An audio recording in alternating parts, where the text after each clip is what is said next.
Chapitre 6, Institutions et dispersion. Les tensions montent dans le journal. Après la publication de l'article de Hugo, des accusations de fake news émergent de plusieurs sources, remettant en question leur intégrité journalistique.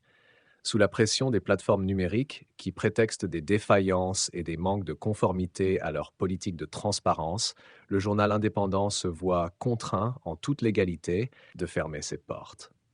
Le journal de Hugo, jadis un bastion de journalisme intègre, se voit contraint d'abandonner. De plus, tous les collaborateurs, y compris Hugo, se retrouvent frappés d'une interdiction formelle d'exercer comme journaliste. Au sein de l'entreprise, l'incompréhension fait d'abord place à la stupeur, puis à la suspicion. Ils réalisent que cette vague de répression est sans doute une réponse à la critique Hugo a formulée à l'encontre des réseaux sociaux. Sophia rejoint Hugo au café du coin. Elle paraît calme, presque sereine, malgré la situation. C'est la fin d'une époque, dit-elle en prenant une gorgée de son café. Mais tu sais que cela devait arriver, non? Je ne m'attendais pas à ce que tout s'effondre si vite, murmure Hugo. Tout ça à cause d'un article. Sophia pose brusquement sa tasse contre la table. Son regard est rempli de colère. Bourdieu avait raison.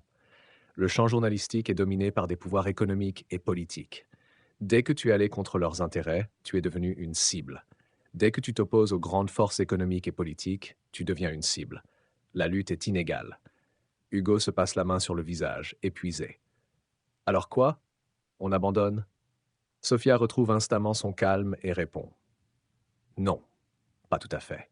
Ce que nous avons fait ici, c'est planter une graine. Peut-être qu'elle mettra du temps à pousser, mais les idées que nous avons défendues ne disparaîtront pas. En attendant, il faut reconstruire ailleurs, loin d'eux. Il est peut-être temps de chercher de nouveaux chemins, loin de cette sphère qui a pris le dessus. Après de longues discussions, la décision est prise de se séparer. Chaque membre de l'équipe choisit de reconstruire sa vie loin des autres, mais avec une mission commune: recueillir des informations sur les failles du système et les injustices cachées derrière le monde numérique. Ils se donnent rendez-vous 5 ans plus tard, espérant que ce temps leur permettra de mieux comprendre l'ampleur du contrôle et des manipulations auxquelles ils ont été exposés. Hugo, malgré cette épreuve, se sent libéré.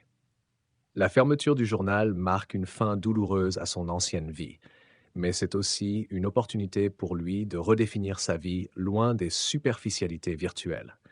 Il se concentre désormais sur son bonheur authentique avec Astrée, tout en restant fidèle à son engagement de dénoncer les vérités masquées de la société numérique.